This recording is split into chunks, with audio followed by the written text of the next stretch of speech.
उत्पत्ति 3। यहोवा परमेश्वर ने जितने बैनेल पशु बनाए थे उन सब में सर्प धूर्त था। उसने स्त्री से कहा, क्या सच है कि परमेश्वर ने कहा, तुम इस वाटिका के किसी वृक्ष का फल न खाना? स्त्री ने सर्प से कहा, इस वाटिका के वृक्ष के फल हम खा सकते हैं, पर जो वृक्ष वाटिका के बीच में है उसके फल के विषय में परमेश्वर ने कहा है कि न तो तुम उसको खाना और न उसको छूना, नहीं तो मर जाओगे। तब सर्प ने स्त्री से कहा, तुम निश्चय न मरोगे, वरन परमेश्वर आप जानता है कि जिस दिन तुम उसका फल खाओगे उसी दिन तुम्हारी आंखें खुल जाएगी और तुम भले बुरे का ज्ञान पाकर परमेश्वर के तुल्य हो जाओगे। अंत जब स्त्री ने देखा कि उस वृक्ष का फल खाने के लिए अच्छा और देखने में मन भाव और बुद्धि देने के लिए चाहने योग्य भी है, तब उसने उसमें से तोड़कर खाया और अपने पति को भी दिया और उसने भी खाया। तब उन दोनों की आंखें खुल गई और उनको मालूम हुआ कि वे नंगे हैं, इसलिए उन्होंने अंजीर के पत्ते जोड़ जोड़ कर लंगोट बना लिए। तब यहोवा परमेश्वर जो दिन के ठंडे समय वाटिका में फिरता था का शब्द उनको सुनाई दिया। तब आदम और उसकी पत्नी वाटिका के वृक्षों के बीच यहोवा परमेश्वर से छिप गए। तब परमेश्वर ने पुकार कर आदम से पूछा, तू कहाँ है? उसने कहा, मैं तेरा शब्द सुनकर डर गया, क्योंकि मैं नंगा था, इसलिए छिप गया। उसने कहा, किसने तुझे बताया कि तू नंगा है? जिस वृक्ष का फल खाने को मैंने तुझे मना किया था, क्या तूने उसका फल खाया है? आदम ने कहा, जिस स्त्री को तूने मेरे संग रहने को दिया है, उसी ने उस वृक्ष का फल मुझे दिया और मैंने खाया। तब परमेश्वर ने स्त्री से कहा, तूने ये क्या किया? स्त्री ने कहा, सर्प ने मुझे बहका दिया, तब मैंने खाया। तब परमेश्वर ने सर्प से कहा, तूने जो किया है, इसलिए तू सब घरेलू पक्षियों और सब बनेल पशुओं से अधिक शापित है।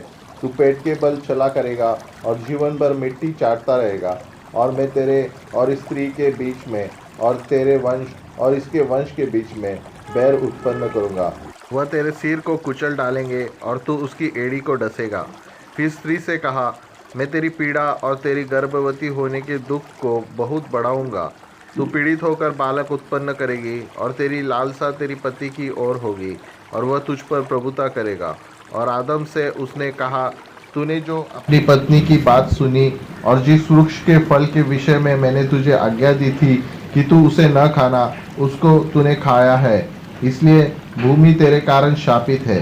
तू उसकी उपज जीवन भर दुख के साथ खाया करेगा और वह तेरे लिए कांटे और ऊंट कटारे उगाएगी और तू खेत की उपज खाएगा और अपने माथे के पसीने की रोटी खाया करेगा और अंत में मिट्टी में मिल जाएगा, क्योंकि तू उसी से निकाला गया है।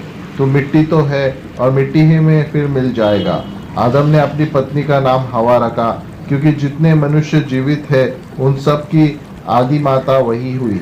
और यहोवा परमेश्वर ने आदम और उसकी पत्नी के लिए चमड़े के अंगरखे बनाकर उनको पहना दिया। फिर यहोवा परमेश्वर ने कहा, मनुष्य भले बुरे का ज्ञान पाकर हम में से एक के समान हो गया है, इसलिए अब ऐसा न हो कि वह हाथ बढ़ाकर जीवन के वृक्ष का फल भी तोड़ के खा ले और सदा जीवित रहे। इसलिए यहोवा परमेश्वर ने उसको अदन की वाटिका में से निकाल दिया कि वह उस भूमि पर खेती करे जिसमें से वह बनाया गया था। इसलिए आदम को उसने निकाल दिया और जीवन के वृक्ष के मार्ग पर पहरा देने के लिए आदन की वाटिका के पूर्व की ओर करूबों को और चारों ओर घूमने वाले ज्वालामय तलवार को भी नियुक्त कर दिया। उत्पत्ति 4।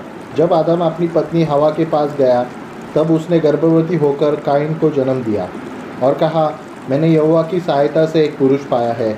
फिर उसने उसके भाई हाबिल को भी जन्म दिया। हाबिल भेड़ बकरियों का चरवाहा बन गया, परंतु काइन भूमि पर खेती करने वाला किसान बना। कुछ दिनों के पश्चात काइन यहोवा के पास भूमि की उपज में से कुछ भेंट ले आया और हाबिल भी अपनी भेड़ बकरियों के कई एक पहलौठे बच्चे भेंट चढ़ाने के लिए ले आया और उनकी चर्बी भेंट चढ़ाई। तब यहोवा ने हाबिल और उसकी भेंट को ग्रहण किया, परंतु काइन और उसकी भेंट को ग्रहण न किया। तब काइन अति क्रोधित हुआ और उसके मुंह पर उदासी छा गई। तब यहोवा ने काइन से कहा, तू क्यों क्रोधित हुआ और तेरे मुंह पर उदासी क्यों छा गई है? यदि तू भला करे तो क्या तेरी भेंट ग्रहण न की जाएगी? और यदि तू भला न करे तो पाप द्वार पर छिपा रहता है और उसकी लालसा तेरी ओर होगी और तुझे उस पर प्रभुता करनी है।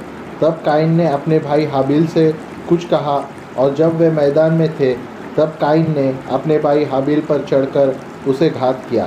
तब यहोवा ने काइन से पूछा, तेरा भाई हाबिल कहाँ है? उसने कहा, मालूम नहीं, क्या मैं अपने भाई का रखवाला हूँ? उसने कहा, तूने क्या किया है? तेरे भाई का लहू भूमि से मेरी ओर चिल्लाकर मेरी दोहाई दे रहा है। इसलिए अब भूमि जिसने तेरे भाई का लहू तेरे हाथ से पीने के लिए अपना मुंह खोला है, उसकी ओर से तू शापित है। चाहे तू भूमि पर खेती करे तो भी उसकी पूरी उपज फिर तुझे न मिलेगी, और तू पृथ्वी पर भटकने वाला और भगोड़ा होगा। तब काइन ने यहोवा से कहा, मेरा दंड सहने से बाहर है। देख, तूने आज के दिन मुझे भूमि पर से निकाला है, और मैं तेरी दृष्टि की आड़ में रहूँगा और पृथ्वी पर भटकने वाला और भगोड़ा रहूँगा, और जो कोई मुझे पाएगा मुझे घात करेगा। इस कारण यहोवा ने उससे कहा, जो कोई कैन को घात करेगा उससे 7 गुना बदला लिया जाएगा। और यहोवा ने काइन के लिए एक चिन्ह ठहराया, ऐसा न हो कि कोई उसे पाकर मार डाले। तब काइन यहोवा के सम्मुख से निकल गया और नोद नामक देश में, जो आदेन के पूर्व की ओर है, रहने लगा। जब काइन अपनी पत्नी के पास गया तब वह गर्भवती हुई और उसने हनोक को जन्म दिया। फिर काइन ने एक नगर बसाया, उस नगर का नाम हनोक रखा। हनोक से इराद उत्पन्न हुआ, और इराद से महूयाएल उत्पन्न हुआ, और महूयाएल से मतूशलह, और मतूशलह से लेमक उत्पन्न हुआ। लेमक ने 2 स्त्रियां ब्याह ली, जिनमें से एक का नाम आदा और दूसरी का नाम सिला था। तब आदा ने याबाल को जन्म दिया। वह तंबू में रहना और पशुपालन इन दोनों रीतियों का प्रवर्तक हुआ, और उसके भाई का नाम यूबाल था। वह वीणा और बांसुरी आदि बाजों के बजाने की सारी रीति का प्रवर्तक हुआ। और सिला ने भी तुबल कैन नामक एक पुत्र को जन्म दिया। वह पीतल और लोहे के सब धार वाले हथियारों का गढ़ने वाला हुआ। तुबल कैन की बहन नामा थी। और लेमेक ने अपनी पत्नियों से कहा, हे आदा और हे सिला, मेरी सुनो। हे लेमेक की पत्नियों, मेरी बात पर कान लगाओ। मैंने एक पुरुष को जो मुझे चोट लगाता था, अर्थात एक जवान को जो मुझे घायल करता था, घात किया है। जब कैन का बदला 7 गुना लिया जाएगा तो लेमेक का 70 गुना लिया जाएगा। आदम अपनी पत्नी के पास फिर गया और उसने एक पुत्र को जन्म दिया, और उसका नाम यह कह के शेत रखा, परमेश्वर ने मेरे लिए हाबिल के बदले जिसको कैन ने घात किया, एक और वंश ठहरा दिया है। शेत के भी एक पुत्र उत्पन्न हुआ, और उसने उसका नाम एनोश रखा। उसी समय से लोग यहोवा से प्रार्थना करने लगे। प्रभु परमेश्वर इन वचनों को आशीषित करे।